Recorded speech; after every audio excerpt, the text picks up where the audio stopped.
À Marseille, il y a toujours 3 versions. Alors, je vous donne la mienne.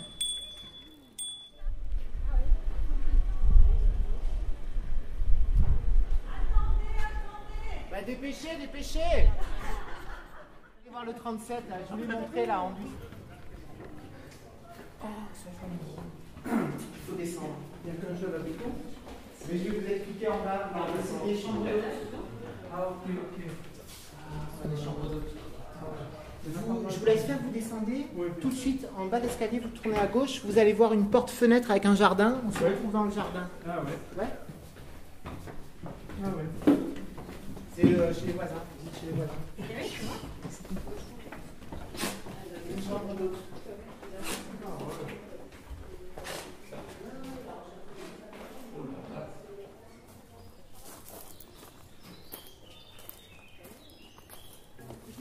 Alors je ne vais pas crier fort, hein. Je ne vais pas crier fort. Attention, j'espère bon.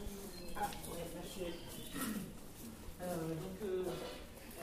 Donc c'est un ami d'Ali. Et donc ce monsieur, je l'ai eu au téléphone hier. Il ne peut pas être avec nous aujourd'hui, mais il a bien voulu me donner le code pour qu'on voit le jardin. Vous voyez, parce que sinon on visiterait que les rues, ce sera un petit peu morne.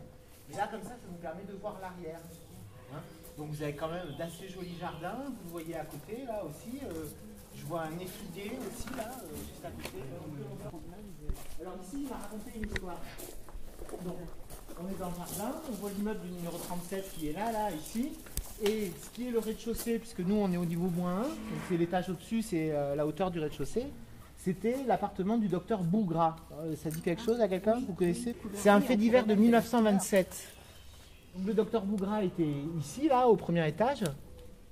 Et il mène une vie indigne d'un bon docteur. Il fréquente des prostituées et il émet des chèques sans provision.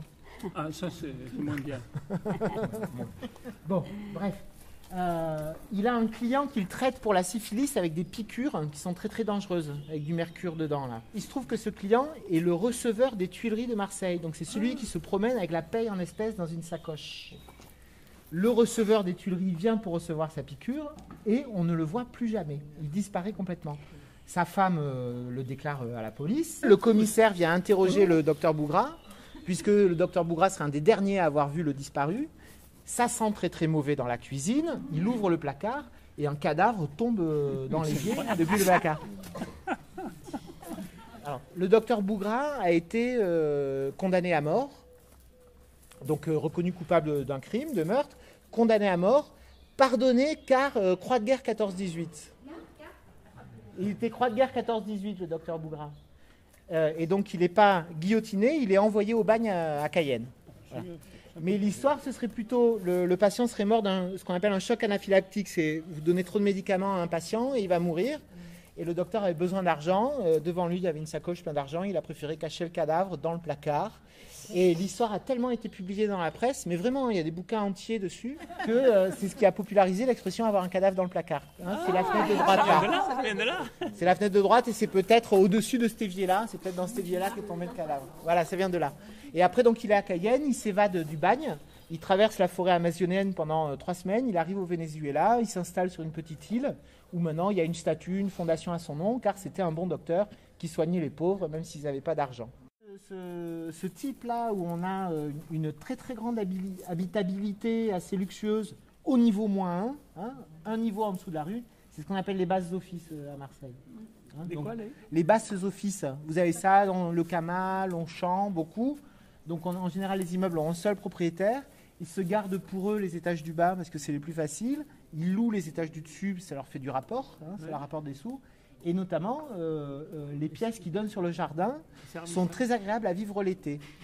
Et par contre, les pièces qui sont derrière, donc qui sont en dessous de la rue, on va les utiliser pour la buanderie, pour la laverie, pour le service, quoi. Voilà. Allez, venez, on y va.